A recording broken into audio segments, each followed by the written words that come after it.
बिस्मिल्लाहिर्रहमानिर्रहीम। अस्सलाम वालेकुम। मुझे सजाद कासमी कहते हैं। आज बिलाखिर जो इलेक्शन कमीशन के हुकाम है उनकी तरफ से सरप्राइजिंगली विजिट किया गया KPK का। ऐसे केवल देखने में आया कि KPK के गवर्नर जो है वो बुला रहे थे इलेक्शन कमीशन के हुकाम को, जबकि इलेक्शन कमीशन के हुकाम जो है वो बुला रहे थे गवर्नर KPK को कि वो यहाँ पर आएँ और मशावरत करें। ताहम आज आखिरी रोज़ था, क्योंकि 7 और 8 तारीख को ही बुलाया गया था गवर्नर KPK की तरफ से। तो आज सरप्राइजिंगली सुबह देखने में आया कि 3 रुकनी कमेटी जो है इलेक्शन कमीशन की, जिसमें secretary election commission Umar Hamid Khan है, स्पेशल सेक्रेटरी ज़फ़र इकबाल और DG law wing Mohammad Arshad जो हैं, 3 रुकनी जो कमेटी है, 3 रुकनी जो हुकाम थे इलेक्शन कमीशन के, उनकी तरफ से सरप्राइजिंगली विजिट किया गया KPK का। और सबसे पहले पहुँचे वो पेशावर के सूबाई इलेक्शन कमीशन ऑफिस में और वहाँ पर कुछ देर बैठे, और उसके बाद उनकी तरफ से विज़िट किया गया गवर्नर KPK का, और वहाँ पर जाकर उनसे मुलाकात हुई। उससे कबल देखने में आया कि गवर्नर KPK ने ये कहा था कि इलेक्शन कमीशन के हुकाम एक टीम तश्कील दें और टीम मेरे पास भेजें, और लेकिन वो होमवर्क करके आए। जिस पर जो है देखने में आया कि इलेक्शन कमीशन के जो हुकाम है और उनकी तरफ से काफ़ी जो है देखने में आया कि वो कहते नजर आए कि ये इस तरह का रवैया अपनाना नहीं चाहिए था गवर्नर KPK को। बहरहाल टीम वहाँ पे पहुँची और वहाँ पे मुलाकात हुई। तकरीबन 2 घंटे से ज़ायद ये मुलाकात रही, जिसमें जो गवर्नर KPK है उनकी तरफ से वाज़ेह तौर पर कहा गया कि सिक्योरिटी की सूरत इस तरह की नहीं है कि हम इलेक्शन में जा सकते हैं, तो आप हमें बताएं कि हम क्या करें। तो इलेक्शन कमीशन के हुकाम जो हैं वो तो ये सोच के गए थे कि हो सकता है हमें डेट दे दी जाएगी, बताया जाएगा कि इस तारीख से इस तारीख तक हम दे सकते हैं, तो हम वो तारीख लेकर वापस आ जाएंगे। लेकिन ये चीज़ तय थी कि इलेक्शन कमीशन के और गवर्नर KPK के आपस में चीज़ें नहीं जो है इत्तेफाक हो पा रहा।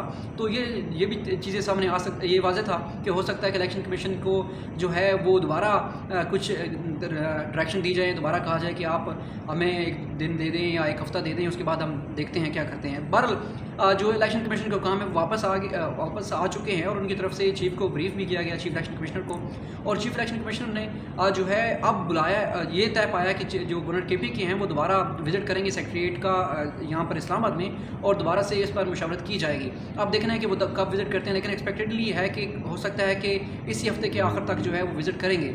उसके साथ साथ देखने में आया कि आज इलेक्शन कमीशन की तरफ से जो शेड्यूल है वो बाकायदा तैयार किया गया सुबह सवेरे, और उसको आज दिन के टाइम जो है वो जारी भी कर दिया गया। शेड्यूल में जो है पंजाब इलेक्शन भी शामिल है, साथ साथ जो मुख्तलिफ 6 हल्के हैं दीगर कौमी असम्बली के वो भी शामिल हैं। ये वही हल्के हैं जहाँ पर इमरान खान ने इलेक्शन जो है जीता था, और यहाँ पर ये तीनों 6 की 6 असम्बली की सीटें हैं इनको छोड़ दिया था। अब दोबारा ये पर इंतखाबात होने हैं, और ये इलेक्शन कमीशन के हुकाम बताते हैं कि इस हवाले से भी शेड्यूल जो है वो सुबह सवेरे ही तैयार किया गया था और उसको जारी किया गया है। अब 6 ये कौमी असम्बली की सीटें हैं, और साथ साथ पंजाब के इंतखाबात हैं जो कि 30 अप्रैल को होने हैं। अब इस वाले से डिटेल जो है वो शेयर कर दी गई है कि 11 मार्च से ऑनवर्ड इंतखाबी सरगर्मियों का आगाज़ हो जाएगा, और इस हवाले से कागजात नामजदगियाँ, और उसके बाद उस पर जो है मुख्तलिफ जो रिजर्वेशन है वो फाइल करने की तारीख भी बताई गई है। ट्राइब्यूनल कब फैसला देगा, तमाम की तमाम तफसीलात जो हैं वो शेयर की गई, और 30 अप्रैल को जो है शेड्यूल दे दिया गया कि 30 अप्रैल को इलेक्शन इंतखाबात जो हैं होंगे। अब उसके बाद आता है कि फ़ंड्स कैसे पूरे करने हैं, और साथ साथ जो इंटीरियर मिनिस्ट्री को पहले कह चुकी है, इलेक्शन कमीशन कह चुका है, तब उनकी तरफ से कुछ खातर ख्वाह जो है जवाब नहीं दिया गया। तो आप उसको कैसे वर्क फोर्स को कैसे पूरा करना है, सिक्योरिटी को कैसे फिलअप करना है। तो इस हवाले से आज देखने में आया कि इलेक्शन कमीशन काफ़ी एक्टिव नजर आया, और आर्टिकल 220 का सहारा ले रहा है, और जिसमें बाकायदा कहा गया इलेक्शन कमीशन को कि वो तमाम के तमाम जो मुख्तलिफ इदारे हैं वो उनको असिस्ट करेंगे इलेक्शन कमीशन को इंतखाबात की फ्री एंड फेयर करवाने में।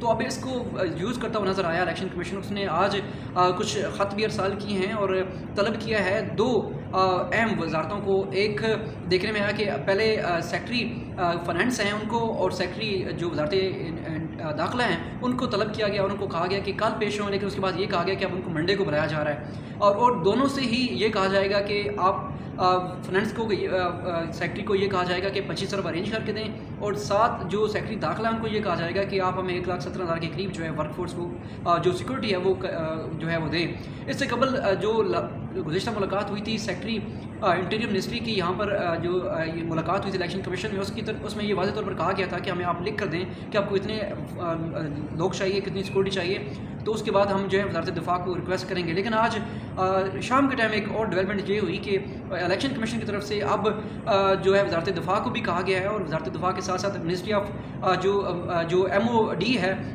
मिनिस्ट्री जो डिफेंस मिनिस्ट्री के हवाले से है डायरेक्टरेट, उसको भी कहा गया कि वो भी अपने हुकाम जो है उनकी शिरकत करें, और वो उनके हुकाम भी, और साथ साथ वज़ारत दिफा के हुकाम जो है वो कल इलेक्शन कमीशन पहुँचे 12 बजे के आसपास, और आकर हमें ब्रीफिंग दे के उनके पास क्या सिचुएशन है वो आया, اپنی جو سیکورٹی دے سکتے ہیں اور کس حد تک دے سکتے ہیں. اب یہ ڈیولپمنٹ ہوئی ہے اور اس حوالے سے الیکشن کمیشن کافی ایکٹیو نظر آتا ہے کہ لا ونگ کو بھی کافی سرگرم رکھا گیا. اسے کہا جا رہا ہے کہ اور ساتھ ساتھ مختلف جو اب دیکھنے میں آ رہا ہے کہ سی سی پی او کا معاملہ بھی جو ہے اس کے بارے سے درخواست دے چکا ہے الیکشن کمیشن سپریم کورٹ میں. اب اس کو بھی پرسو کرنا ہے. ممکنہ طور پر اس کی سماعت جو درخواست دی گئی تھی سپریم کورٹ میں وہ بھی مقرر ہونے کا امکان ہے سماعت کے لیے. تو اس حوالے سے بھی کافی جو ہے ایکٹیو نظر آ رہا ہے الیکشن کمیشن. اب دیکھنا ہے کہ کل جو ملاقات ہوتی ہے وزارت دفاع کے ساتھ اور ایم او ڈی کے حکام کے ساتھ, تو اب دیکھنا ہے کہ وہ کس حد تک ایکٹیو رہتی ہے, اس بریفنگ میں کیا چیزیں سامنے آتی ہیں. نیکسٹ ویلاگ میں مزید اس طرح کی انفارمیشن لے کر آؤں گا. تب تک کے لیے دیجیے اجازت. اللہ حافظ.